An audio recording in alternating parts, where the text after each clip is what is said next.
All right, so I got a problem. I just returned from the Tucson Gem Show and I bought about 7 or 8 new meteorite specimens. And I'm running out of room to display them. My cabinet's getting rather full. So let me show you what I mean. All right, this is my cabinet. As you can see, it's extremely full. Altogether, there's about 127 pieces, including the new ones. And I've even got pieces up on the wall here, a bunch of pallasites, and one marsabic down there. I've even got a few sitting over here, all by themselves. But that's another story. Here's what I have to put in there. All this stuff has to fit in there. So I have to come up with a way to do that. So I got to put on my thinking cap and think how I'm going to do this for about a week or two. I have some ideas. I can't get a bigger cabinet because I'm in a very small room. Basically, it's a spare bedroom in our house. But, you know, have a little bit of everything. Some chondrites, some tektites, a few desert glasses, and a whole bunch of irons.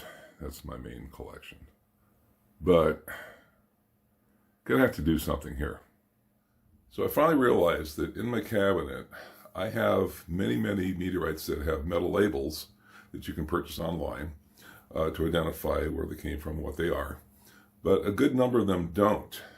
So I thought I'd take all the iron meteorite slices I have and put them in a frame using maybe magnets or screws or something to hold them in there. So I have to come up with some kind of a frame that's large enough to hold about 15 slices, various sizes, and then make some labels for them and display them that way. So I think that's the way I'm going to go.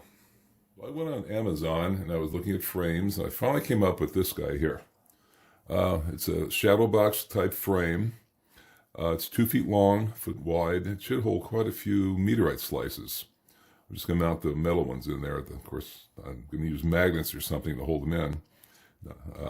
Probably magnets. The silver accent piece in there, I added myself already. It's just some aluminum channeling I bought over the local home store. Just cut it to size, glued it in. No big deal. This is all going to be photo matting back here with black felt. I've used that before. It's real nice backing for these meteorite slices. So let's see how it's going to turn out. Now to adhere the meteorites to the backing, I'm going to use a bunch of these little, really powerful bar magnets. You can buy these for a couple of bucks. It comes with an adhesive sticker, which I've already applied to the back. And you just place the magnets wherever you want to hold the meteorites on, and they should hold pretty well. They're very strong magnets. I mean, they're monsters. So I've got 24 of these little guys, and I'll use them in various places, depending on the size of the meteorite, how heavy it is. The first thing I'm going to do is I'm going to take this large piece of felt-covered photo mat, and I'm going to cut a 2 foot by 1 foot section out of it. After that, I'm going to select the meteorite slices out of my cabinet that I'm going to mount to these things. I think the black will offset the silver gray of the meteorite slices very nicely. I've used this concept before. Works very well. This is going to be the final layout for the frame. I selected 15 slices out of the cabinet, which has cleared up considerable space for me. I've laid them out what I think is a pretty good pattern. Spent about an hour doing that. I've got the photo matting cut 1 foot by 2 foot, fit inside the frame. Now for strength, because this is getting rather heavy, I got a piece of plastic on the back here for strength and rigidity. So the next step, I think, is to start laying out the magnets so these don't fly around on me when I lift it up. So this is my final layout. So I've already gone ahead and I've put the magnets on the back. Here they are right here.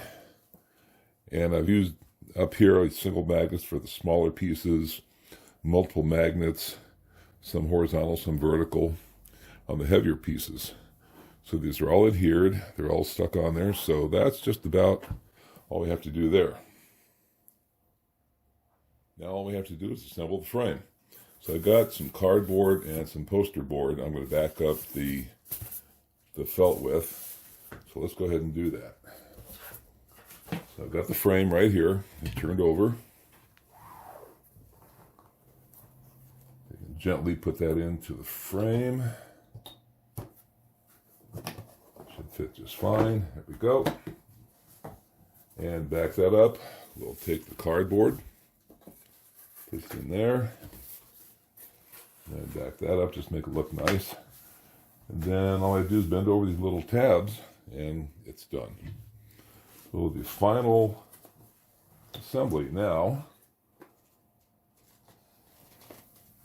looks like that. Pretty snazzy. So the final step of the process is to label everything. So I printed up a bunch of labels, and they're self-adhesive, and I'll just stick those right onto the felt, and we're done. So here we have the final result. I've put all the labels on. Everything's in place. All I have left to do now is put a hanger on the back and put it on the wall. Well, I hope you've enjoyed this video as much as I've enjoyed building this, and I'm moving on to the next project.